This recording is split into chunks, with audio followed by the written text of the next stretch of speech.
ሰላም ሰላም የተወደዳችሁ የጉብዝኔም ቤተሰቦቼ እንደምን ሰነበታችሁልኝ? ይህ በጉጉት የምትጠብቁት ዘውትር እሁድ ምሽት 2 ሰዓት ወደ እናንተ የሚደርሰው ጉብዝናዬን የተሰኘው ሳምንታዊው የቴሌቪዥን ፕሮግራማችን ነው። የፕሮግራሙ አዘጋጅና አቅራቢ ታምራት ሞቲ ነኝ። ዛሬም ደግሞ እንደተለመደው ጉብዝናውን ለእግዚአብሔር መንግስትና ሐሳብ ሰጥቶ እግዚአብሔር ደግሞ በብዙ እየረዳውና እየተጠቀመበት ያለን አንድ አገልጋይ ደግሞ ጋብዤላችኋለሁ። የዛሬው እንግዳዬ ከወደ ሐመር ይሆናል ማለት ነው። በሐመር ምድር ላይ እግዚአብሔር ቀስቅሶት በመላ ኢትዮጵያ ደግሞ የወንጌልን እሳት ይዞ እየሄደ የሚገኝ አገልጋይ ነቢይ ኢሳያስ ግርታ ይባላል። ከሱ ጋር ድንቅ ቆይታ እናደርጋለን። የትም እንዳትሄዱ። ይህ ጉብዝናዬን ነው። ቀጥታ ወደ እንግዳዬ አልፋለሁ። አብራችሁኝ ነው። ነቢይ እንኳን ደህና መጣ። እንኳን ደህና ቆይ። ሁሉ መልካም? ደህና ነኝ። ጌታ ይባርክ ይሁን። መቼም ከሐመር ብዬ ቅዱሳኖች የጉብዝና ተመልካቾች በሐመርኛ ሰላም ካላለን አንመለከትም ነው የሚሉኝ። እስቲ በሐመርኛ ሰላም በላቸው እንላቸዋለን። ባርጆናና አመኔዳ ፓያው እንታ ኢሳያስ ግርታኔ አመኔ ፓያው ታ ወንገልሳ ዳልቀንዳኔ ወንዳልቃይ ነው ባይሮ ኤምቤዴ ባሪዮኒታ እኔ ያልከው መጀመሪያ መግቢያ ላይ አልካት ነገያው ፈያው አመኔዳ ባይሮርሳ ናና አቤት እንዴት ልሳን የሚመስለው ራስ እንዴት ያምራል። ኢየሱስ ጌታ ነው። እግዚአብሔር የተባረከ ይሁን። ዛሬ እንግዲህ የጉብዝና እንግዲህ በመሆን በጣም ደስተኛ ነኝ። እግዚአብሔር ባንተ እየሰራ ያለውን ስራ ሰምቻለሁ። በብዙ አቅጣጫ ደግሞ እግዚአብሔር የረዳ ሰው እንደሆንክ ሰምቻለሁና ከዚህ የተነሳ ለጉብዝና ቤተሰቦቼ ካንተ ህይወት የአገልግሎት መንገድ የሚማሩት እግዚአብሔርን ደግሞ የሚባርኩበት ብዙ ነገሮች ይኖራሉ ብዬ ስላመንኩ ነው። ሐመርና ወንጌል እንዴት ናቸው ብለን ደግሞ እስቲ ጨዋታችን እንድንቀጥል በሐመርና አካባቢዋ ላይ የእግዚአብሔር የመንግስቱ ወንጌል በምን አይነት አቅጣጫ እየሄደ ነው? እየጎመራ ነው? እየፈነዳ ነው? ወይንስ ገና ነው የሚባልበት ምድር ነው ሐመር? እንግዲህ ሐመርን ስናነሳ ስለ ሐመር ስናወራ ሐመር ላይ ስለተከፈሉ ዋጋዎች ለወንጌል የተከፈለው ዋጋ በጣም ትልቅ ነው። እንግዲህ እኔ ያደግኩት በበና ጸማይ ወረዳ ውስጥ አንዲት ትንሽ ቀበሌ ውስጥ ፋዘር ለወንጌል አገልግሎት በሄደበት እዛ ነው ያደግኩትና አሁን ላይ በሐመር ያለው የወንጌል አገልግሎት በጣም እያደገ እየጎመራ ከፍ እያለ የመጣበት ጊዜ ነው። አባቴ ወንጌላዊ ግርታ ይባላል እና እነሱ በነበሩበት የወንጌል እንቅስቃሴ በጣም ከባድ ጊዜ ነበር እና በሐመር ምድር ወንጌል ይዞ መግባት አይደለም ልብስ የለበሰ ሰው የማይፈለግበት ጊዜ ነበር። የዛሬ 40 ዓመት 50 ዓመት በጣም ከባድ ጊዜ ነበር። አሁን ላይ ግን ሲታይ በጣም እየተሰራ እዛው የሐመር ልጆች ሚሽነሪዎች የተነሱበት በጣም ታላላቅ ፓስተሮች ያሉበት ነቢያቶች ያሉበት ምድር ሆናለች ሐመር። እግዚአብሔር ይመስገን። አሁን ላይ ትልቅ ለውጥ ላይ ነው ያለችው። የመንግስት ትኩረት እንኳን ወደዛ እያደረገ ያለበት ከውጪ ቱሪስቶች በጣም እየጎረፉ ያሉበት ሚሽነሪዎች የእግዚአብሔር ስራ በደንብ እየተሰራ ያለባት ምድር ናት ሐመር። አሁን ትልቅ ለውጥ ላይ ናት። እንደው ነቢይ ብዙዎቻችን ስለ ሐመር በተለያዩ ፊልሞች በመጽሐፍ በእንደዚህ አይነት ነገሮች ደርሰውናል። እዛው የተወለደባትና ያደገባት ሰው ደግሞ ሲመሰክር እውነታው ደግሞ ትክክል ይሆናልና የሐመር መልክዓ ምድር እንደው እስቲ ምን ይመስላል? አቀማመጧ፣ ሁኔታዋ ሐመር ሲባል ምን መለያ ነገሮች እንዳሏት እስቲ አጠር አድርገን ንገረኝ። ሐመር ወደዚህ ወደ አዲስ አበባ እነዚህ ታላላቅ ሀገራት ውስጥ ከተማ ውስጥ ስለ ሐመር ሲታሰብ አንዳንድ ጊዜ መልካም እሳቤ ይኖራል። አንዳንዱ ደግሞ ሐመር ገዳይ ነው፣ አጥፊ ነው የሚል እንትኖች አሉ፣ መረጃዎች። ሐመር በተፈጥሮ ሐመር በጣም መልካም የሆነ ማህበረሰብ አንደኛ አርቢቶ አደር ስለሆነ ጠዋት አታገኘው፣ ማታ ነው የሚታገኘው። ሌሊት 11 ሰዓት ከእንቅልፉ ይነሳል፣ ከፍቶቹን ያሰማራል። የሚታለቡ ከፍቶች ካሉ በሌሊት ነው የሚታለበው ጠዋት ተነስተው እና በወንጌል አገልግሎት እኛ የወንጌል ስርጭት ስንሰራ ሌሊት ነው የምንወጣው እና ሌሊት ሄደን እስከ 12 ሰዓት ድረስ ካላገኛቸው እነሱ ወጥተዋሉ ከፍቶቻቸው የሉም ስራ ቦታ ናቸው እና ጠዋት ሄደ ካገኛቸው ካላገኘ ማታ ምሽቱ 2 ሰዓት ነው የሚገቡት ከፍቶቻቸው ደግሞ 12 ሰዓት ጠብቀው ነው የሚገቡት እና የሐመር ማህበረሰብ በጣም የሚደንቀኝ እኛ እዛ ባደግንበት ጊዜ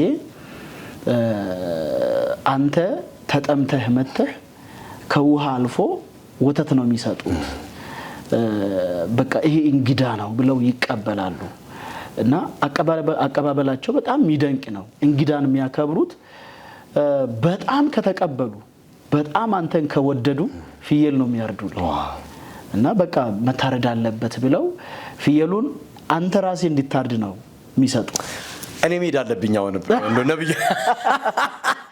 እና ወይ አርዱልኝ ዘንድ ወይ አርደው ዘንድ አይ በፍየል አንደራደር እና ምድር አቀማመጡ በጣም የሚያምር ነው ተራራ በብዛት የለም ለጥ ያለ ነው ትንሽ በረሃማ ነገር ነው ፀሐይ ያለባት እና ማህበረሰቡ በጣም ደስ የሚል ማህበረሰብ እግዚአብሔር የተባረከው ብዙዎች እንግዲህ ሐመርን ለማየት በዚህ ደቂቃው ራሱ እንደናፍቁ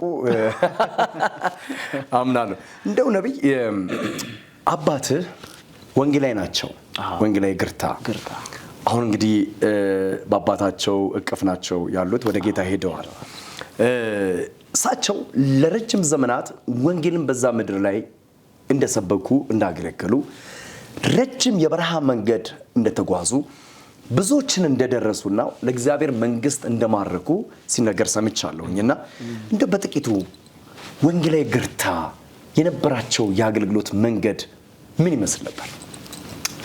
እንግዲህ ስለ ወንጌላዊ ግርታ ካነሳን አይቀር ወንጌላዊ ግርታ አባቱ ካቲዋስ ይባላል እና ካቲዋሶ የሰይጣን አምላኪ ወይም ጠንቋይ ነበር አባቱና አባቱ በጌታ አልነበረም እንግዲህ የመናፍስት አምላኪ ነው ሰይጣን በጣም የተቆጣጠረው ሰው ነው በሟርት በድግምት በጠንቆላ ለረጅም ጊዜ ቆየ ሰው ነው እና ወንጌላዊ ግርታ ወደዚህ የወንጌል አገልግሎት ከመግባቱ በፊት ወደ ጌታ የአባቱ ወይም አያታችን ካቲዋሶ የሚያመልከው የባዕድ አምልኮት ሰይጣን በጣም አጨናነቀው ሌሊትና ቀን እረፍት አሳጥቶት ከዚህ እረፍት ለመውጣት በጣም ይፈልግ ነበር እና እንቅልፉን አሳጥቶ በጣም ያስጨንቅ ነበር መጨረሻ ላይ ከዚህ ለመገላገል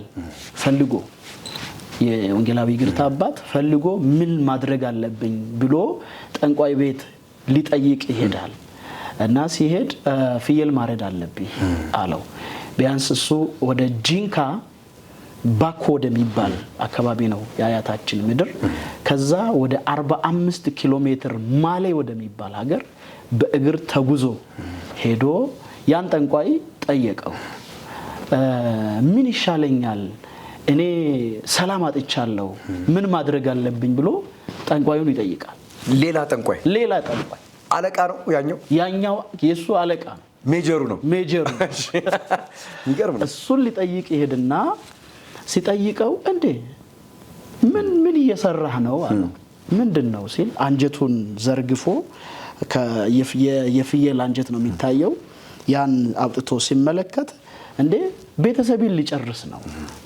በቃ ቤተሰቤን ልጆቼን ንብረቴን ሁሉ ሊጨርስ ነው በፍጥነት አንተ ከሱ ጋር ተስማማ ይለዋል ተስፋ ቆርጦ ተመለሰ በቤቱ መጣና ምንድነው የሚሻለው አሁንም እረፍት ሊያገኝ አልቻለም ወደዚህ ወደ ጂንካ መጣና የሆነ ተራራ አለ እዛ ተራራ ሲል አንድ ጠንቋይ አለ ተብሎ ተነገረው እና እሱ ጋር ስትጅ ሊጠይቅ ያው እሱ ያቃል ሄዶ ሲጠይቅ እንግዲህ ከብዙ ጥቂቱን ነው የሚነግር እና እዛ ገብቶ ያን ጠንቋይ ሲጠይቅ ካቲዋስ አለ አቤት አለ ለምንድን ነው የመጣው አለ እኔ ሰላም አጥቻለሁ እረፍት አሳጥቶኛል እረፍት ላገኝ ነው የመጣውትና ምን ላድርግ እንዴ አንተ ሄድና ውሃ ጠጣ ይለዋል አንተ ውሃ እንድትጠጣ ተፈቅዶልሃል አንተ እኮ በሰማይ አምላክ አለ። ጠንቋዩ ለጠንቋዩ ይነግረዋል። ስለዚህ የሰማይ ጉዳይ ይገባዋል ማለት ነው ጠንቋዩ ራሱ በደንብ አሜዚንግ ነው። እና አንተ በሰማይ አምላክ አለ፣ በሰማይ አንድ ድምጽ እሰማለሁ፣ እሱ እንደዚህ እያለ ነው፣ እኔ አምላኩ ነኝ እያለ ነው። አንተ እዚህ ባትቆይ ይሻላል፣ ውጣ፣ ተወው ይሄንን ስራ፣ ይሄን የምትሰራውን የጠንቆላ የደንብ ስራ የድግምት ስራ ተውና ወደዛ አምላክ ሂድ ይለዋል። ይሻላል አለው። በቃ ሂድ ነብይሃለሁ አለው። ያንን መልስ ወሰደና ወደ ቤቱ ሲመለስ ካቲዋሶ ከጥቂት ቆይታዎች በኋላ ከጎፋ የመጡ ሚሽነሪዎች እዛ ጫካ ውስጥ በጣም የማይወጣ ነው። እኛ ልጅ የዛሬ 10 ዓመት 11 ዓመት 12 ዓመት አካባቢ ወንጌላዊ ግርታ አባታችን ይዞን ሄዷል። የአያታችሁን ምድር ብሎ በእግር አይወጣም። በጣም ከባድ ዳገት ነው፣ ረጅም ነው መንገዱ እና እዛ መተው አገኙት። ካቲዋሶ አግኝተው ስለ ጌታ ኢየሱስ አወሩት። አንድ ጥያቄ ጠየቀ። እኔ ሰይጣን አስጨንቆኛል፣ ሰላም አጥቻለሁ፣ እናንተ የምትሉት ሰላም ሊሰጥ ይችላል አለ። አንተ አይደለም አሁን ላለው ሰላም ለሚመጣው ዓለም ሰላምን ሰጥቶ የሚያኖር አምላክ ነው አሉት። ያን ሰማና ጌታን ተቀበለ። የሚገርም እኮ ነው። ወንጌል ኃይል አለው እና ገላገለው። ከዛ ጊዜ ጀምሮ ካቲዋሶ የነበረውን የጠንቆላ ስራ የነበረውን የድግምት ስራ የሚሰራበት እንግዲህ በባይብል በመጽሐፍ ቅዱስ አድባር ተብሎ ይጠራል። ያን አቃጠለ፣ በሙሉ አፈራረሰ። ከዚያ እጁን ለእግዚአብሔር ሰጠ እና የወንጌላዊ ግርታ አባት ጌታን እንደዚህ ነው የተቀበለው። ያንን የጠንቆላ የድግምት ስራ ልጆቹ ለማስቀጠል ሞክረው ገደላቸው። ከዚያ በኋላ ነው አባታቸው ወንጌላዊ ግርታ በጌታ አልነበረም፣ ወንድሞቹም በጌታ አልነበሩ። ወደ ጌታ እንዲመጡ ደግሞ እነሱን መከራቸው። ሁለት ነገር ለወንጌላዊ ግርታና ለወንድሞቹ ነገር ሁለት ነገር ያዙ። የመጀመሪያው እኔ የያዝኩትን ኢየሱስ ያዙ፣ ሃይማኖታችሁን እንዳትተው። ሁለተኛ ትዕምርታችሁ። እነዚህን ሁለት ነገር እንድትይዙ ፈልጋለሁ። የዛን ጊዜ ወንጌላዊ ግርታ ምን እንደሆነ ታውቃለህ? ወንጌላዊ ግርታ የደቦ ስራ ይሄ በድሮ ጊዜ በህብረት የሚሰራ ማሳ እርሻ የሚሰራበት የዛ የደቦ ስራ ኃላፊ ነው። እሱ ተከብሮ ነው የሚኖረው እና ለብቻ ጣላ ይሰጠዋል። ካቦ ነው በደንብ ለብቻ ጣላ ይሰጠዋል፣ አረቄ ይሰጠዋል። እሱ ተከብሮ ነው የሚኖረው እና ያ ተመችቶት ካለበት መጣና አባቱ ተወው፣ ይሄን አይጠቅምህም አለው። ከዚያ ነው ወንጌላዊ ግርታ ጥሎ ወጣ፣ ወደ ትምህርቱ ሄደ እና ለወንጌል አገልግሎት ከዚያ በኋላ ነው የወጣው። በዚህ ሂደት እግዚአብሔርም ከአባት ከወንጌላዊ ግርታ ጋር ተገናኘ።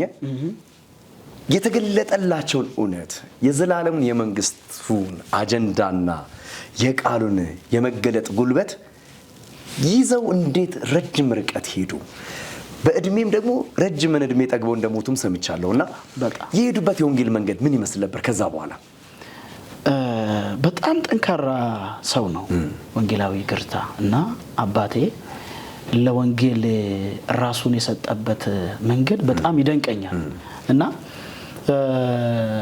ከዚያ በኋላ እንግዲህ እንዳልከኝ ከዚያ በኋላ ለወንጌል አገልግሎት የተንቀሳቀሰባቸው ምድሮች ጂንካ ነበረ። ከጂንካ አልፎ ደግሞ ወደ አሪ ምድር፣ ደቡብ አሪ፣ ሰሜን አሪ፣ ከዚያ ደግሞ ወደ ሐመር ወደ 20 ምናምን ዓመት በጂንካ ዙሪያ ነበር ያገለገለውና የተገለጠለትን አምላክ ለሰዎች ደግሞ ሊናገር ይገባኛል ብሎ የተረዳ ሰው ወንጌላዊ ግርታና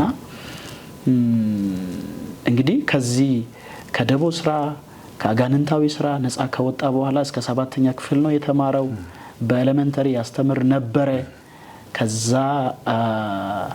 የጂንካ ህብረት በጂንካ ዙሪያ ህብረት የቃሊዮ ጽሕፈት ቤት ይሰራ ነበረ እና ይሄንን የአሪ ምድር ያልገባበት መንገድ የለም። ለምን የተገለጠለትን ወንጌል ለሰዎች ማብሰር አለብኝ ብሎ ያገለግል ነበር እና በዛ መሃል እዚህ የፋዘሩን ምድር የወንጌል አገልግሎት ከጨረሰ በኋላ ማዶ ከጂንካ ወደ ማዶ ይባላል ወደ ደቡብ አሪ እዛ ለረጅም ጊዜ አገልግሏል። ብዙ ቤተክርስቲያኖችን ተክሏል። ሚሽነሪ ስለሆነ እና የተገለጠለትን የወንጌል አገልግሎት በዚህ መልክ ነበር ሲያገለግል የነበረው። አንተ ከአባት ከወንጌላዊ ግርታ የወንጌልን እውነት ለመቀበል በተነሳበት ወቅት ምን መሆን ነው የምትፈልገው ሲሉ እንዳንተ አልካሉ? እንደ አባት አንተን መምሰል ነው የምፈልገው፣ እንዳንተ የወንጌል አገልጋይ መሆን ነው የምፈልገው። እንግዲህ ባልክ ጊዜ ትችላለህ ወይ ተብለሃል። እስቲ ምንድነው የነበረው ሁኔታ? እንግዲህ እኔ ወደ ወንጌል አገልግሎት እንዲመጣ ትልቁን አሻራ የጣለብኝ አባቴ ነውና ቅድም እንደነገርኩ በበና ምድር ነው ያደግኩት። አንዲት ሲሌ ማለት ከቦሪ ቦሪ የሚባል ሀገር አለች። ከዚያ ሞርጋላ የምትባል እዛ ቀበሌ ውስጥ ነው የተወለድኩትና በጣም ጥልቅ ገጠር ጌታን ያገኙ ሰዎች አልነበሩም። እነ ፋዘር ሲመጡ እዛ ለ5 ዓመት ቆይተው ነው የወጡትና እዛ ያገኙት አንድ ክርስቲያን ካገኙ ትልቅ በቃ ለነሱ ደስታ ነው። አንድ ጌታ ኢየሱስን እንደገና የለም ማለት ነው። አልገባም ማለት ነው። አልገባም በቃ እና ፋዘር ወደ ቅድም እንደነገርኩ ከጂንካ ወደ ሐመር ሲንቀሳቀስ አልዱባ የምትባል አካባቢ ነው ያረፈው። ከአልዱባ ቦሪ መጣ። ከቦሪ ቀጥሎ ነው ወደ አንሶንዳ የሚባል አካባቢ ሄዶ እና በኋላ እነግራለሁ። በጣም የሚገርም ታሪክ የተፈጠረበትና እኔን ኤሪያ የሚባል ሳይት እዛ ነውና የጠየቀኝ። እዛ ልጆች ሆነን ይጠይቀናል። ምን መሆን ትፈልጋለህ? አንዱ እኔ ፖሊስ ይላል፣ አንተስ? እኔ ኢንጂነር፣ አንተስ? እኔ ፕሌን ፓይለት ይባባላሉ። እና እኔን ሲጠይቀኝ ኢሳያስ አንተስ አለ። እኔ ወንጌላዊ መሆን ነው የሚፈልገው ሲል ትችላለህ አሜዚንግ ትችላለህ። ወንጌል ዋጋ ያስከፍላል። ወንጌል ውስጥ ፓኬጅ እንዳለ ወንጌል ማጣትም እንዳለ ሙላትም አለ፣ መብላትም እንዳለ መራብም አለ። በወንጌል ውስጥ የሚገጥምህ ነገር ሁሉ ለወንጌል ነው የምትከፍለው ዋጋና ትችላለህ ሲለኝ እግዚአብሔር ይረዳኛል ነው ያልኩትና አስታውሳለሁ። እኔ 9ኛ ክፍል ተማሪ ሆኜ ይሄን ስለነገርኩት ጠየቀኝ። ማለት ትምህርት ቤት ሐሙስና አርብ ብዙም አልገኝም። ለአገልግሎት ወጣ አቋርጬ ሐሙስ ካለው አርብ አልኖርም እና ከአርብ ጀምሮ እስከ ይሁድ ለአገልግሎት ለወንጌል አገልግሎት ወይ ወንጌል ስርጭት ወጥቻለሁ ወይ ከሆኑ ቲሞች ጋር ወጥቻለሁ እና በቃ ይሄ በልጅነት ማገልገልን በደንብ ስለሚፈልግ ትምህርት ቤት ወላጅ አምጣ ተባልኩ እና ወላጅ አምጣ ተብያለሁ ብዬ ነገርኩ። ከዛ ሲነግረው እንዴ አለኝ። ምንድነው ሲል አይ አንተ ሐሙስና አርብ አትገኝም ብሎኝ ነው የጠራው አልኩት። ከዛ ፋዘር መጣ። ዳይሬክተሩ ጋሽ ግርታ አለ ልጅ እኮ ሐሙስና አርብ የለም፣ ለምንድነው ሐሙስና አርብ የሚቀረው? ትጨራለህ። ልጄ ወንጌላዊ ነው። በእኛ ዘመን ፎርፌ ይባላል። ስትቀር ፎርፌ ይባላል። አንተ ለወንጌል ነው የምትፎርፈው? እኔ ለወንጌል ነው የሚፎርፈው። የሚገርም ነው። እና ልጄ ወንጌላዊ ነው አለ። እና ወንጌላዊ ከሆነ ለምንድነው ከቅዳሜና ይሁድን ወንጌል ማይሰራው? አላውቅም ጌታ ውጣ ካለው ይወጣል አለ። የቆረጡ ናቸው። በቃ መልሳቸው እንደዛ ነው። ለምን እንደሆነ ስለሚፈልግ ልጆቹ በወንጌል አገልግሎት እንዲንቀሳቀሱ ትልቅ ፍላጎት አለ። የሚገርም ነው። እና የተቀበለውን እውነት ልጆቹ እንዲያስቀጥሉ በጣም ይፈልጋል። አንተ አሁን ላይ ነብይ ይህን የወንጌል እውነት ከአያት እንግዲህ ጌታን በማግኘት ወደ አባት የመጣ ከአባት ደግሞ ወደ ልጅ የመጣ እውነት ነው። ወንጌል እንግዲህ ያለ ቢሆንም ግን ምንጭ አለው፣ አመጣጥ አለው። ምሳሌ የሚሆኑን ወንጌልኛ ጋር እንዲደርስ ደግሞ ምክንያት የሆኑ አባቶች አሉ። ለአንተ ደግሞ ያ አባት ነው። እንግዲህ ወንጌላዊ ግርታ ደግሞ እሳቸው ጋር እንዲደርስ ምክንያት ደግሞ የሆናቸው አባታቸው፣ ያንተ ደግሞ አያት። አሁን ላይ በኢትዮጵያ ምድር ላይ በአራቱ ማዕዘናት የወንጌል ክሩሴዶችን እያደረግህ ትገኛለህ። እግዚአብሔር ትላልቅ ስራዎችን ባንተ አልፎ ሲሰራ በብዙ ቪዲዮዎች በብዙ ፎቶ ማስረጃዎችን አይቻለሁና እንዴት የወንጌል ክሩሴዶችን የማዘጋጀት ራዕይ አንተ ውስጥ ተጸነሰ? ብዙ ጊዜ አንድ ቦታ ላይ ቤተክርስቲያን ተክሎ ሰዎች ያገለግላሉ፣ እንግዲህ ራዕይ ከተቀበሉ ወይም ባላደራ ከሆኑ። አንተ ግን ቱር ማድረግ የመሄድን አገልግሎት ነው ያደረክ ማየው እና ብዙዎች ሲጽናኑ ሲፈቱ ሲድኑ ደግሞ አያለሁ። እንዴት ክሩሴዶችን ለማዘጋጀት ወሰንክ? ሁለተኛ በዚያው አያይዘ እንደዚህ አይነት ነገር ሲደረግ እንግዲህ መባም ይሁን አስራት ይሁን ይሰበሰባል፣ ለሆነ ነገር ተብሎ ይሰበሰባል ወንጌል ለማስቀጠያ። አንተ የምታደርገው ደግሞ የወንጌል ክሩሴድ ከራስህ ኪስ አውጥተህ ምንም ሳትቀበል ሙሉ በሙሉ በዚህ አይነት ህይወት እንደምታደርግ ደግሞ ሙሉ መረጃ ደርሻለሁና ከምን ልብ የተነሳ ነው ፕሮፌት? እንግዲህ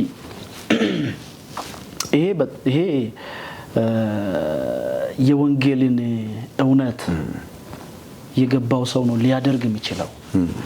ሐዋርያው ጳውሎስ ለጢሞቴዎስ በአንደኛ ጢሞቴዎስ ምዕራፍ 4 ቁጥር 11 እና 12 ላይ ለብዙዎች ምሳሌ ሁን ብሎት በምን አይነት መንገድ የሚለውን ዘርዝሮለታል። በንጽህና፣ በእውነት፣ በጽድቅ፣ በቅድስና ምሳሌ ሁን ብሎታልና እኔ ደግሞ ለኔ ምሳሌ የኔ አባት ነው። የወንጌልን ለወንጌል ዋጋ እንዴት መክፈል እንዳለበት በጣም ነው የከፈለውና ይሄን ከመንገሬ በፊት በዚህ በአባቴ በወንጌል እንቅስቃሴ ወደ እኔ ከመምጣቴ በፊት አስታውሳለሁ። የኔ ታላቅ እህት እና ሁለት እህቶች አሉ፣ ሴት ናቸው። አንደኛዋ ወደ ጌታ ሄዳለች፣ አሁን በአባቷ እቅፍ ናትና ወደ አንሶንዳ የሚባል አካባቢ ፋዘር ከማዘር ጋር ለወንጌል ወደ ተሰማሩበት ምድር ሚሽነሪዎች ናቸው ሚልኳቸው። በጣም የሚገርመው እነ ፋዘር በሚያሳልፉበት የወንጌል እንቅስቃሴ 2 ዓመት ነው እዚህ የምትኖረው ተብሎ አይነገረውም፣ 1 ዓመት ነው ተብሎ አይነገረውም። እዛ ከቆየ በኋላ ውጤታማ ከሆነ አንድ ሰውን ጌታ እንዲቀበል ካስደረገ ውጣ ነው። ዛሬ ይነገራል፣ ነገ ጠዋት መውጣት አለበት። መኪና ይመጣል፣ እቃ አዘጋጁ ይባላል። ጠዋት መኪና ይመጣል፣ እቃቸውን ሰብስበው ይሄዳሉ፣ መውጣት ነው። እና ወደዛ ምድር ሲገቡ ሚሽነሪዎቹ እነዚህ የጀርመን ሚሽነሪዎች ናቸውና ኩራዝ ነው የሚጠቀሙት እነ ፋዘር። እና ለኩራዝ ደግሞ እንግዲህ ለኩራዝ የሚጠቅመው እንትን አይደል፣ ይሄ ጋዝ መሰለኝ አይደል?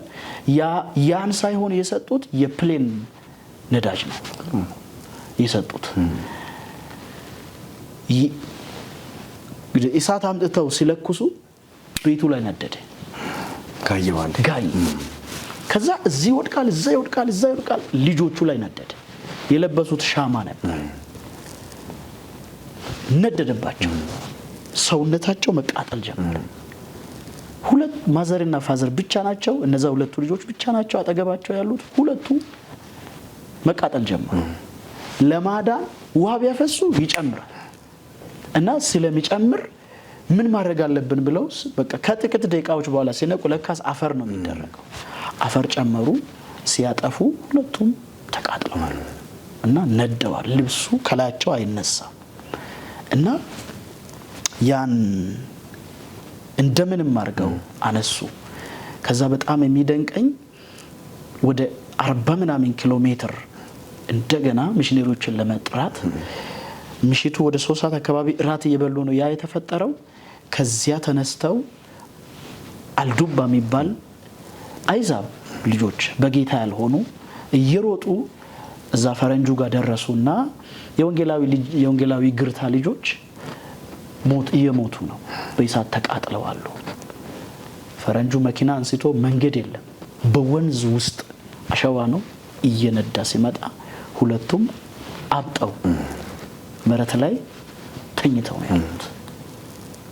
እና ከዛ ወስደው 40 ምንጭ ይዘው ሄደው ነው ያሳከሟቸው። እና ፋዘር ለ3 ወር እዛ ያሳከሟቸው ከዛ በኋላ ነው የተመለሰውና በዚህ ሁሉ ግን ደስተኛ ነው። ለወንጌል ለሚከፍለው ዋጋ ለምን እግዚአብሔር እኔን ጠርቶኝ እግዚአብሔር ወንጌላዊ ነህ ብሎኝ ለምንድነው የሚያንከራትተኝ አይልም። የመጀመሪያ እህታችንን ያጣው ሉቃ የሚባል አካባቢ ነው። ከባድ የውባ ህመም ነበር እና ያ የውባ ህመም ነው መሰረት ትባላለች። እሷን ያጣው በወንጌል ጉዞ ውስጥ ነውና ለወንጌል ዋጋ የሚከፈለውን ያህል በደንብ ይከፍላል። አንድ ሰው ለማዳን አስተውሳለሁ የሚከፍለው ዋጋ ቀላል አይደለም። ትዝለኛል እንደዚሁ የአይነት በሉቃ የሚባል አካባቢ አንድን ሰው ለማዳን ምን እንዳደረገ ትዝለኛል። ሰውየው ጌታን ይቀበላል፣ ግን ስለ ጌታ ኢየሱስ ማወቅ ነው የሚፈልገው ማለት። ስለ ጌታ ኢየሱስ ማውቀው ከመጽሐፍ ቅዱስ ከሆነ ይሄ የእግዚአብሔር ቃል ከሆነ ለምን አላነበውም ማለት። ለማንበብ ደግሞ ሰውየው አልተማረም። መማር ትፈልጋለህ ያለው ፋዘር ቤተሰቡ በሙሉ ጌታን እንዲቀበል እሱ ይፈልጋል፣ ግን ስለ ጌታ ኢየሱስ ክርስቶስ ደግሞ ማውቀው በእውቀት ሊሆን ይገባል ሲል ትምህርት ቤት እንዲገባ አደረገው። ሰውየው የኔ አባት ትምህርት ቤት አስገብቶት እሱ የሰውየውን እርሻ የሰውየውን ከፍቶች ይጠብቃል። ይሁሉ የሚደረገው መጽሐፍ ቅዱስን ያነብ ዘንድ ነው። መጽሐፍ ቅዱስን እንዲያነብ ነው። የኔ ታላቅ ወንድም ኤልያስ ይባላልና ያን እሱ እንዲያስጠናው አስደርጎ ይማራል። እየተማረ ማንበብ ሲጀምር ፋዘር እርሻውን ያርስለታል፣ እሱ ይማራል፣ ከፍቶችን እሱ ይጠብቃል፣ እሱ ትምህርቱን ይማራል። ሰውየው ጌታ ኢየሱስን በደንብ አወቀ። መጽሐፍ ቅዱስን 4ኛ ክፍል ሲደርስ ማንበብ ጀመረ። እኔ ጌታን ይቀበላል። ጌታን ተቀበለ። ሰውየው እስከ ዛሬ በህይወት አለ። እና ያን በማየቴ ነው እኔ ወደዚህ የክሩሴድ ቱር ሲገባ ወንጌል ነቀፌታ እንዳይኖረው ሲያገለግሉ እንግዲህ ለኔ ትልቅ አሪያዬ የኔ አባት ነው። ይህንን የወንጌል ቱር ሲንቀሳቀስ አሪያዬ አባቴ ስለሆነ ከሚከፈልለት መክፈልን ነው የሚፈልገው። ህይወቱን ነው የሰዋው ለወንጌል። ሞትን ተጋፍቶ ነው ያገለገለው። ስለዚህ እኔ ደግሞ ለምንድን ነው ማድረግ ማልችለው? እግዚአብሔር ከረዳኝ፣ እግዚአብሔር ከሰጠኝ የሰጠኝን እኔን አይደለም እኮ እኔ ጋር ያለውን ሁሉ ለኔ የሚያስፈልገኝን እግዚአብሔር ከሰጠኝ እኔ ደግሞ እየከፈልኩ ለምን አላገለግልም? የዛሬ 10 ዓመት 10 ብር ያጣውበትን 5 ብር ያጣውበትን ጊዜ አስታውሳለሁ። 2 አገልጋዮችን ለኮንፈረንስ ጠርቼ ጂንካ ምድር ለ5 አገልግለን ስንጨርስ ክሩሴዱን አገልግለን ስንጨርስ ሚሸኛውን ገንዘብ ያጣውበት አጥቼ ዘማሪ ሳዳም እና አንድ ፓስተር ዕውቀት የሚባሉ 2 አገልጋዮችን ጠርቻቸው አዲስ አበባ ሚሸኛውን ብር አጣሁት። ኮንፈረንሱ ካለቀ በኋላ እነሱ ከጂንካ አዲስ አበባ በምን ይመለሱ? እኔ ጋር 1 ብር የለም። 3 ቀን እኔ ጋር አደሩ።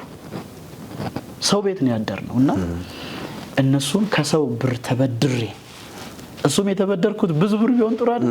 1000 ብር ለዛኛው 500 ብር ለዚህኛው 500 ብር ሰጥቼ እኔ በሰላም እኖራ፣ እናንተ በሰላም አዲስ አበባ ግቡ፣ እግዚአብሔር ይባርካችሁ። ደስ ብሏቸው ሄዱ እነሱ። እና ለወንጌል የሚከፈለውን ዋጋ ብንከፍልስ ብዬ ነው። አባቴ ህይወቱን ከፍሏል፣ ዋጋ ከፍሏል። ከዛ የተነሳ ነውና በልቤ ይሄ ስላደረ ነው የወንጌል ክሩሴዶችን ማድረግ የጀመርከው ማለት ነው።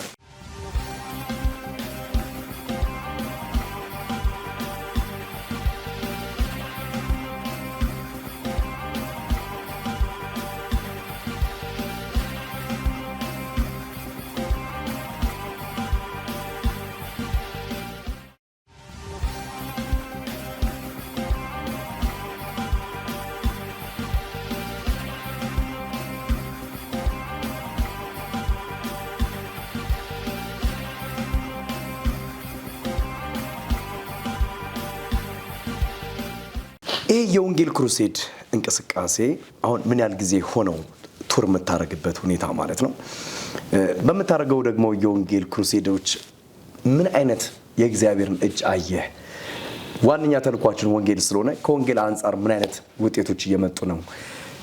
እንግዲህ አድርጎ ከራስ ኬስ አድርጎ ማድረግን የለመርከውም ከአባትህም ያየው እውነትም ስለሆነ ግን ምን አይነት ፍሬዎችን አየበት በዚህ ክሩሴድ?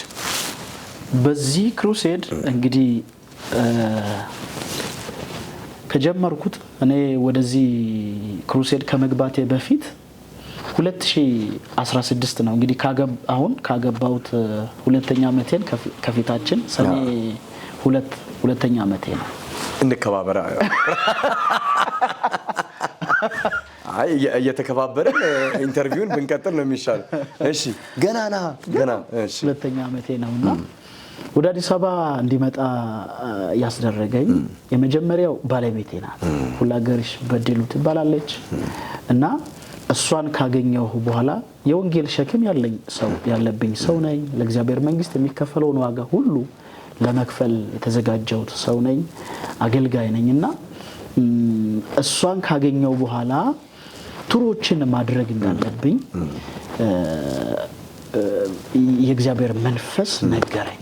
ለወንጌል አገልግሎት መንቀሳቀስ አለብኝ ብያሰብኩ ሳስብ ባለቤቴን አግብቼ ለመልስ ፕሮግራም ወደ ቤተሰቧ ሄድን እና ስንሄድ የሄድኩትም እዚህ ወደ ሶዶ ማህበረሰብ ጉራጌ ሶዶ ወደ ገጠር ውስጥ ነው።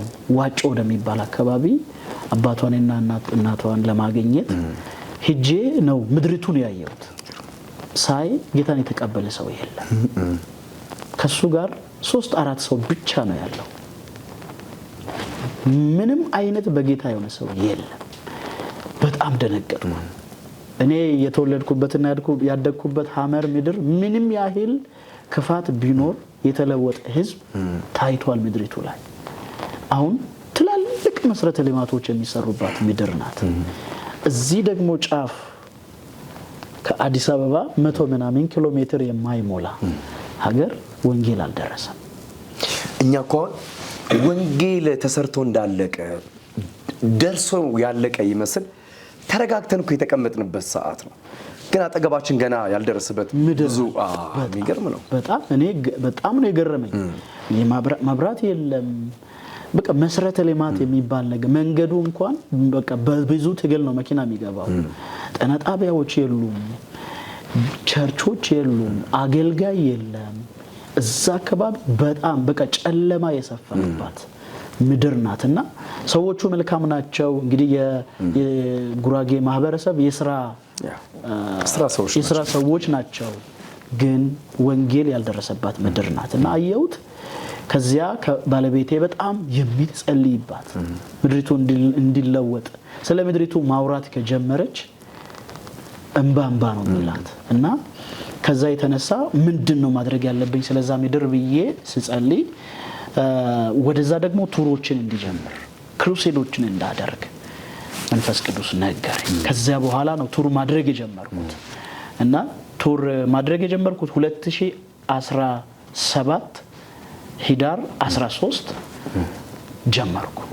ኬላ የሚባል የመጀመሪያ 2017 ሄድኩ በቃሊዮት ቤተክርስቲያን እና እግዚአብሔር የሚገርም ድል ነው የሰጠን። ወደዛ ምድር ከመሄዴ በፊት በቃ አይቻልም ነው የተባለው። ማህበረሰቡ ጌታን ሊያገኝ አይችልም።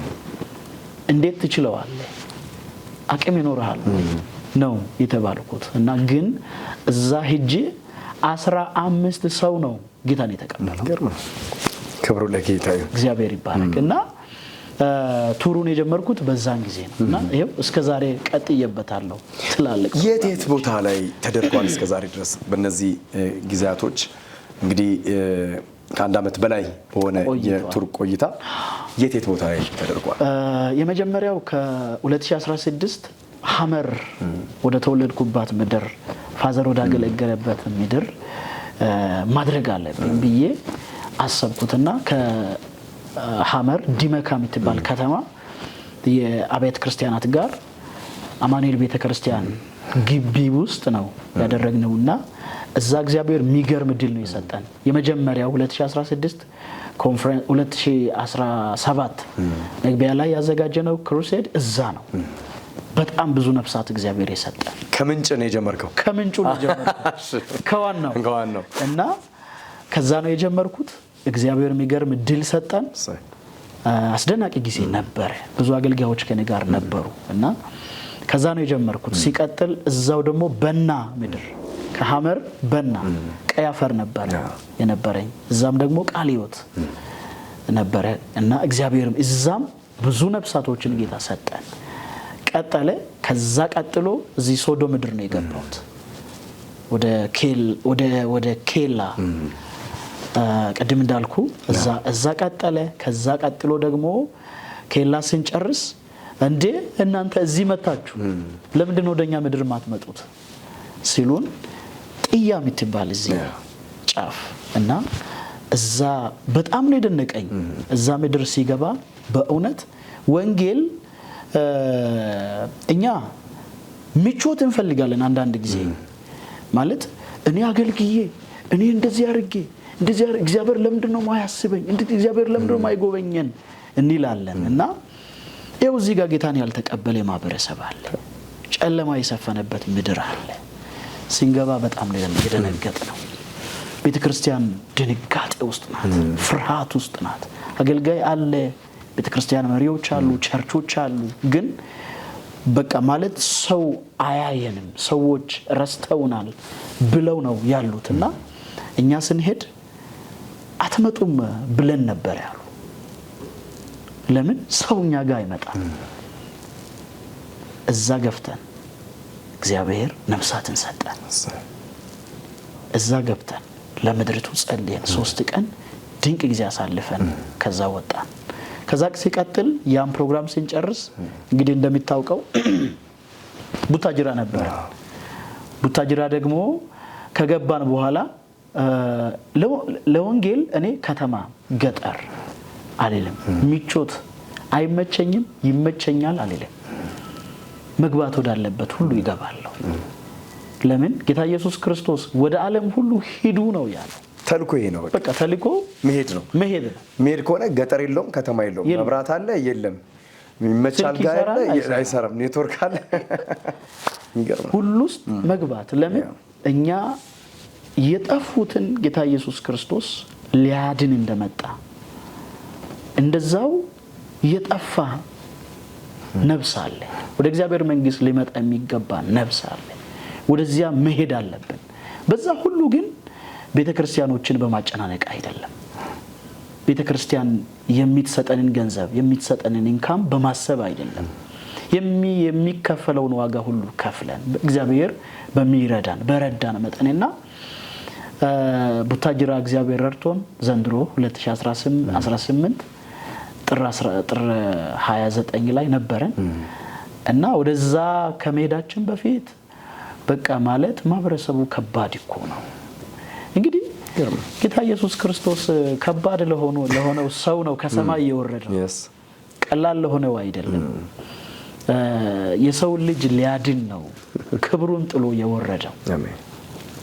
ክብሩን ጥሎ ጌታ ኢየሱስ ከወረደ እኔ ለምንድን ነው ክብሬን ጥዬ ማልወርደው? እኔ ለምንድን ነው መሄድ ወዳለብኝ ስፍራ ማልሄደው ብዬ ስለማምን ቡታጅራ ገባን። ከመግባታችን በፊት ግን ከባድ ነው። በቃ አስተሳሰባቸው ቀላል አይደለም። በቃ ብዙ የተባሉ ነገሮች ነበሩ። ኦኬ ከባድ የሆነው ለማን እንደሆነ ይታወቃል። ከባድ የሚሆነው የእግዚአብሔርን ምሪት ከሰማ እግዚአብሔር ካንተ ጋር እንደሆነ ካመንክ ሁሉ ቀላል ይሆናል። አሜን። እና ገብተን እግዚአብሔር አስደናቂ ድል ነው የሰጠን። ወደ 30 ነፍሳት እግዚአብሔር አሳልፎ ሰጠን። ታላላቅ ተአምራቶች፣ ሰዎች ከብዙ በሽታ ነፃ የወጡበት፣ ብዙ በአጋንንት እስራት የታሰሩ ሰዎች የተፈቱበት ትልቅ ፕሮግራም ነበር እና በዚህ 2 ዓመታት ውስጥ እነዚህን ትላልቅ ክሩሴዶችን የወንጌል ቱሮችን አድርገናል እና ቁጭ ብለን ከባለቤቴ ጋር በዚህ 2 ዓመት ውስጥ ያገኘናቸው ነፍሳቶች ስንት ናቸው እየተባባልን በቃ ደስ ብሎን በሚሊዮኖች የሚቆጠር ገንዘብ አፍሲሰናል። ለኛ እሱ አይደለም የሚደንቀው፣ በገንዘብ የማይተመን ነፍስ ወደ እግዚአብሔር መንግስት መጥቷል እና በጣም ደስ ያለን። ባለቤቴ ትለኛለች አሁን 50 ደርሰሃል ትላለች፣ አሁን 60 ደርሰሃል ትለኛለች እና እሷ ትጠብቃለች። አንድ ቸርች እኮ ሞላ ትለኛለች። አንድ አጥቢያ ሆነ። እውነት ነው። ወንጌል ትልቁ ተልእኮ የነፍሳት መዳን ነው። ከሽባ መተርተርም ከውር መብራትም ከሆነ እንግዲህ ከዲዳ መናገርም ይልቅ በሚድን ሰው ጌታ ይደሰታል። ምክንያቱም የታመመ ሰው ነገ ድጋሚ ሊታመም ይችላል። መዳን ውስጥ ግን ዘላለም ስላለ ትልቁ ነገር ያ ስለሆነና እግዚአብሔር አምላክ የተባረከ ይሁን። ሰዎች አይዳኑ አይፈውሱ እያልን አይደለም። ድንቅና ታምራቶች ያስፈልጋሉ ከቃሉ ጀርባ ያሉ ነገሮችም ስለሆኑ እንደው ነቢይ እንደዚህ አይነት የወንጌል ቱሮችን እያደረክ ነው። ብዙ የገንዘብ ፈሰሶችን እያደረጋችሁ ግን የነፍሳት መዳን የልባችሁ ትርታና እውነት ሆኖ ይህ ማዕከል ባደረገ መንገድ እንደዚህ አይነት አገልግሎቶችን እያገለገልህ ትገኛለህ። አሁን ላይ ያለውን በምድራችን ላይ የወንጌል እንቅስቃሴ እንዴት ታየዋለህ? በየቦታው ኮንፈረንሶች ይዘጋጃሉ፣ ክሩሴድ ተብሎ ይዘጋጃሉ፣ በየሜዳው በየአዳራሹ ይደረጋልና ገባ ስንል ደግሞ አንዳንድ ቦታዎች ላይ እኔም እንግዲህ የወንጌል ሰባኪ ስለሆንኩ አንዳንድ ቦታ ሲሄድ በኢትዮጵያ ክልሎች ላይ ሄዳለሁ። ብዙ ቦታ ላይ የማያቸው ነገሮች አሉ። ብዙ ያልዳኑ ሰዎች፣ እንግዳ የሚሆንባቸውም ሰዎች ደግሞ ታያለ። እውነት ተሰርቷል እንደሚባለው እንደሚወራው ነው ወይ ወንጌል በምድራችን ላይ እየሄደ ያለው ወይንም እየተነገረ ያለው? አሁን ላይ እንግዲህ በፐርሰንት ስናይ ፕሮቴስታንት 30 ምናምን ሚሊዮን ደርሷል ይባላል። በጌታ አስብ የኢትዮጵያ ሕዝብ እንግዲህ ቁጥሩ ስንት እንደሆነ 100 ምናምን አልፈናል እና በጣም ጥቂት ነው። ቅድም እንግዲህ ነግሬሃለሁ እዚህ 30 ምናምን ኪሎ ሜትር 50 ምናምን ኪሎ ሜትር ነው የሶዶ ቡኢ ኬላ በጣም ቅርብ ናቸው። ስናያቸው ከ100% 5% ነው በጌታ የሆነ ገና አልተሰራም። ስራ ይጠይቃል እና ተሰርቷል አልልም፣ በጣም ስራ ይጠይቃል። እንግዲህ ጌታ ኢየሱስ ክርስቶስ አይደል ያለው መከሩ ብዙ ነው፣ ሰራተኛው ጥቂት ናቸው። እኔ ከመቀመጥ መንቀሳቀስ ጥሩ ነው። ቤተክርስቲያን ውስጥ ኮንፈረንሶችን ማዘጋጀት ፕሮግራሞችን ማድረግ ጥሩ ነው፣ መጥፎ ነው አልልም። ግን ብንወጣ ሰዎችን እናገኛለን። ተልኳችን መሄድ ስለሆነ ላካቸው አይደል የሚለው 72ቱም ጌታ ኢየሱስ ክርስቶስ ተልኳችን ወደ ቤተክርስቲያን ወደ ተልኮዋ አሁን ያለችበትን ባላውቅ ማለት በሄድኩበት ሁሉ ብዙ ነገሮችን አያለሁ። አሁን የሄድኩባቸው ከተማዎች በጣም አገልጋዮችን ይፈልጋሉ። በጣም የወንጌል እንቅስቃሴ የሚፈልግበት ምድር ነውና ብንንቀሳቀስ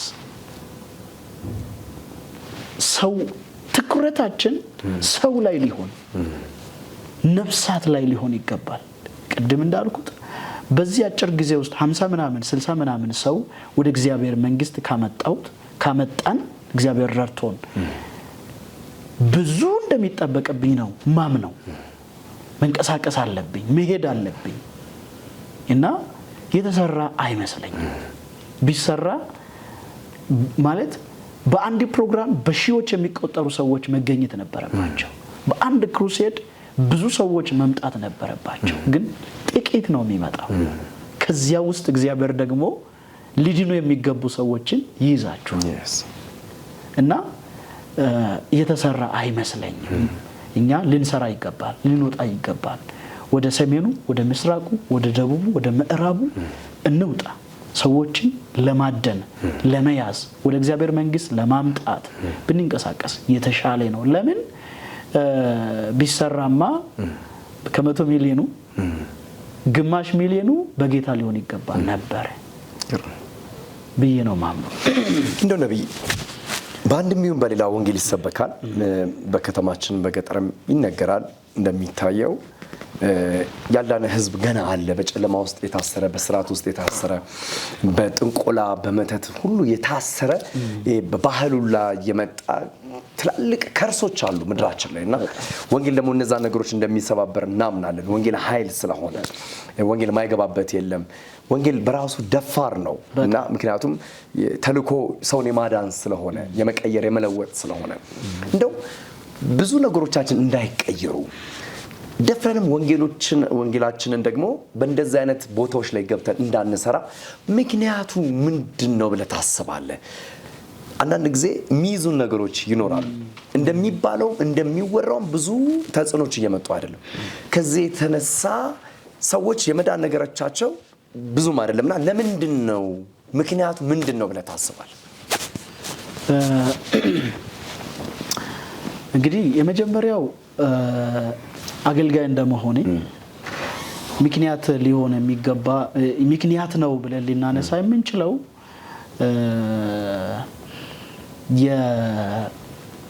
የገንዘብ እጥረት የፋይናንስ እጥረት ሊሆን ይችላል ተብሎ ይታመናል እንግዲህ ለመንቀሳቀስ ያስፈልጋል ገንዘብ ለወንጌል ያስፈልጋል ወንጌል ግን ለገንዘብ አይደለም የሚሰራው ያስፈልጋል ለወንጌል እና ምክንያት ሊሆን የሚገባው ለመሄድ አልችልም መሄድ አልቻልንም መንቀሳቀስ አልቻልንም ለመሄድ ደግሞ ገንዘብ ነው የሚያስፈልገው ብዙ ጊዜ ይባላል እና አንድ ጊዜ ትዝ ይለኛል አንድ ፓስተር አብሮን የሚንቀሳቀስ ፓስተር ፀሐዩ አማሬ ይባላልና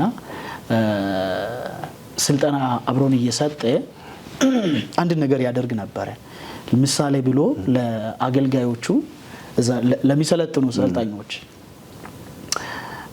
7 ነገሮችን ሊስጣችኋል በወርቀታችሁ ያዙ እና 7 ነገሮችን በወርቀት ሲይዙ የመጀመሪያው ቡና ያዙ ወተት ያዙ መርፌ ያዙ ምናም ብሎ 7 ነገሮች መላጣ ብለ ጻፍ አለ እነዚህ ነገር አምጡልኝ አለ ሁሉም ተቀምጠው ግሩፕ ስሩ በሶስት ቦታ ግሩፕ አሰራቸውና ሁሉም በማሳወሻቸው ያዙ ከዛ መጨረሻ ላይ ከግሩፓችሁ የግሩፓችሁን መሪ አዘጋጁ መሪ ካዘጋጁ በኋላ መሪያችሁ 10 ደቂቃ ሰጥቻለሁ እነዚህ ነገሮች ያቀርብልኝ ቁጭ ብሎ መርፌ ማለት መስፊያ ነው ምላጭ ማለት መቁረጫ ነው ማላጣ ማለት ተፈጥሮ ብለው ሰየው ሁሉም መልሳችሁን ይዛችሁ ነው ሲል ይሄንን ነገር ይዘው መጡ የጻፉትን አንዳንዱ በትርጓሜ አንዳንዱ በስዕል አንዳንዱ ምንም ሳያደርግ በቃኛ እናቀም የዚህ ነገር መልስ ምን እንደሆነ ያናቀም ሲሉ መልሱ በጣም አጭርና ግልጽ ነው መሄድ ነው የመጀመሪያ ሁለተኛ ለመሄድ መተባበር ነው ምላጭ ለመግዛት ገንዘብ ከሌለ አንተ ጋር ብለት ብላችሁ ግሩፓችሁን ቢጠይቁ መርፌ ለመጠየቅ ብትጠያየቁ እነዚህ ነገሮች ለማግኘት አያቀታችሁ ነበር ቁጭ ስላላችሁ ሁላችንም መሪነን ስላላችሁ ማግኘት አልቻላችሁ ገንዘብ የለም አይደለም በዚህ ጊዜ አለ አንተባበር ትልቁ ከተያያዝን ከተሳሰበ መሄድ ወዳለንበት ስፍራ ሁሉ መሄድ እንችላለን አንተ ጋር ምን አለ ብሎ መጠየቅ ውርደት አይደለም ለመተባበር እንደዚህ ይላል እና አንድ ጓደኛዬ ለመንፈስ የመንፈስን ህብረት ለመጠበቅ አይደል ጳውሎስ ያለው እንተሳሰብ የመንፈስን ቤተክርስቲያን አሁን ላይ ሄደ አገልጋዮችን ቢጠይቅ የመንፈስን ህብረት ለመጠበቅ እንጸልይ ነው የሚባለው አይደል የመንፈስ አንድነት ይኖረን የመንፈስ አንድነትን እንጠብቅ ስለዚህ ስለ መንፈስ አንድነት እንጸልይ መንፈስ አንድነት በጸሎት ብቻ አይደለም የሚመጣው ጸሎቱ አንዱ ጎን ነው ግን ለመንፈስ አንድነት ደግሞ መተሳሰብ መጠባበቅ የመንፈስን አንድነት ያመጣል ስለዚህ ለወንጌል አገልግሎት የሚያስፈልገን ገንዘቡ ብቻ አይደለም መተሳሰብ መተባበር ያስፈልጋል ከዛስ መሄድ ወዳለንባቸው ስፍራዎች ሁሉ መሄድ እንችላለን ይገርም ሐሳብ ነው ስለዚህ ጌታ ባንተ የጀመረው ተልእኮ የክሩሴዶችን የወንጌል ስርጭቶችን ኮንፈረንሶችን ማድረግ ብቻ ሳይሆን ስልጠናዎችም አሉት ማለት ነው በጣም ጥሩ በቀጣይ ነብይ ኢሳያስ ግርታ ምን ያስባል በኢትዮጵያ ቤተክርስቲያን ምን አይነት ስራዎችን ለመስራት ከወንጌል አንፃር ታስባለ ቱር ያደረክ ነው ቱሩ ይቀጥላል ከዛስ ባሻገር የሚታሰቡ ነገሮች አሉ ወይ ታሚዬ እንግዲህ እግዚአብሔር በጣም እየረዳኝ ነው ለእናንተ እንግዲህ ከተዋወቀን ጊዜ ጀምሮ እንቅስቃሴ ላይ ነኝ ያለው ከዚህ በኋላ በህይወት እስካለው ድረስ እግዚአብሔር እስከ ሰጠኝ እድሜ ድረስ የእግዚአብሔር መንግስት ከማገልገል ውጪ ምንም አማራጭ የለኝም እና አሁንም ቢሆን ሐሳቤ መሄድ ወዳለብኝ ስፍራዎች ሁሉ መሄድ ነው ምንም መገደብ መያዝ አልፈልግም ሁለተኛ ሚሊ ወደ ሐመር የሄዱበት እጣ ከተጣለ በኋላ ፋዘር ላይ ወደቀ ይገርም ነው በፊት እሱ በቃ ወንጌላዊ ግርታ ይር ተብሎ ነበር መጀመሪያ እጣውም ሲወጣ ወንጌላዊ ላይ ወደቀ የሚገርም ነው ከዛ ሊወጡ መጣና ከህብረት ስብሰባ በኋላ መጥቶ ለማዘር ወደ ሐመር እንዲሄድ ተብያለሁ እና ለወንጌል አገልግሎት ወደ ሐመር እንሄዳለን ሐመረኛ አይችሉም አያውቁም ግን አረኛ ነው የሚያወሩት እዛ በመልእክትም ቢሆን እጀን ወንጌል ማገልገል አለበት ብሎ ለማዘር ሲነግራት ይሰዩ ደስ ይለኛል ያለ ምንም ማንገራገር የወንጌል ልብ እንግዲህ አብርሃም ከኡር ከለዳውያን ከቤተሰቦቹ ሲወጣ አይደል ዘፍጥረት 12 ላይ እንውጣ ሲላት ለምን ወዴት እንዴት አላለችም እንደዚያው ማዘር ወዴት ለምን ምን ጊዜ ምን ያህል ጊዜ አላለችም እሺ ነው ያለችው እሺ በማለት ረጅም እድሜ እግዚአብሔር ሰጥቷታል ወንጌላዊ ግርታ በስንት አመታችሁ ነው ወደ ጌታ የሄዱት ወንጌላዊ ግርታ ወደ ጌታ የሄዱት በ91 አመታቸው 56 አመት አገልግለዋል ረጅም አመት 2014 ነው ወደ ጌታ የሄዱት እና በጣም ደስ ይያላቸው ከወንጌል አገልግሎት እንቅስቃሴ በኋላ ወደ ጌታ የሄዱበትን የመጨረሻችን ሊበልና ልንገርና መጨረስ እንችላለን እና ወደ ጌታ የሄዱበት አካሄድ በጣም ይደንቅ ነው ለ3 ወር ከቤት ጠፋ ከቤት በቃ እኛ ማግኘት አቃተ ስልክ የለውም በጣም የወንጌላዊ ግርታ ያባታችን ፕሪንሲፕል በመኪና መሄድ አይወድም በእግር ነው አባ ለምንድነው መኪና ተሽከርካሪ ማትጠቀመው ስንል እኔ በመኪና እየሄድኩ መንገድ ላይ በእግር መሄደው ለገበያ መሄደው ወደ ከተማ ለራሱ ጉዳይ መሄደውን ሰው ማን ነው ወንጌል የሚሰብከው እኔ እየሰበኩ በእግር ሄዳለሁ በዛ እግዚአብሔር ነፍሳትን ይሰጣኛል ብሎ ያምናል እድሜው እየገፋ ከመጣ በኋላ ከወንጌል አገልግሎቱ ሐመር ጨርሶ 2007 ነው ወደ ጂንካ የተመለሰውና በቃ አባ እረፍት አድርግ ሲል ማን ረፍ ብሎኝ ይላልና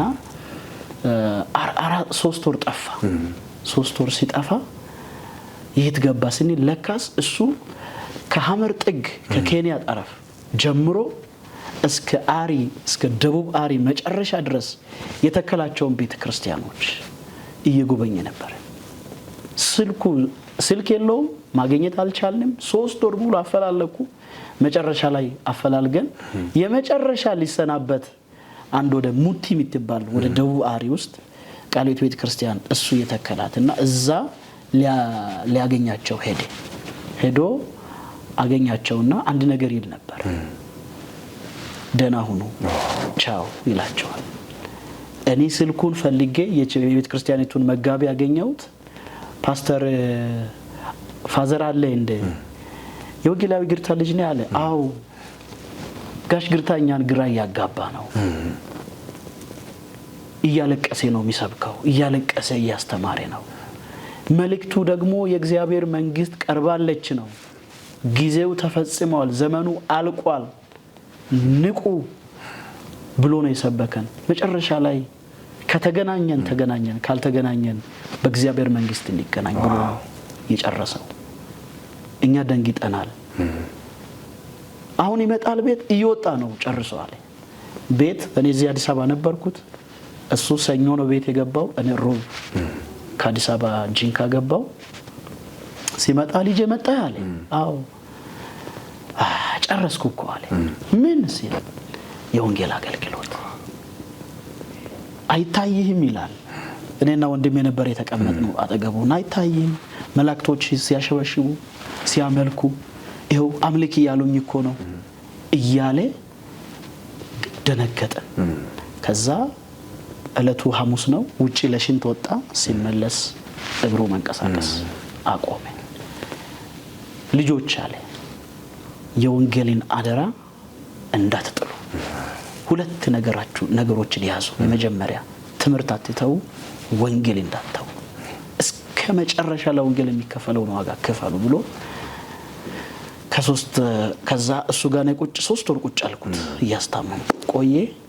በ91 አመቱ እየሳቀ ደስ እያለው ወደ አገለገለ አምላኩ ጌታው ሄደና እግዚአብሔር ይመስገን። ይሄ ትልቅ ክብር ነው በራሱ መታደል ነው። እድሜ ጠግቦ ወንጌልን ተናግሮ አደራ ብሎ መሄድን የመሰለ ትልቅ ነገር የለም። እንደው በመጨረሻ ነብይ ለኢትዮጵያ ቤተክርስቲያን ለአገልጋዮች ከወንጌል አንፃር እንደ እግዚአብሔር መንግስት ሰራተኛ እንግዲህ ጥሪ ደርሶት ወንጌሉ እጁ ላይ ገብቶ እያስኬደ እንዳለ እያስቀጠለ እንዳለ አንድ አገልጋይ የመጨረሻ መልእክት ምንድነው?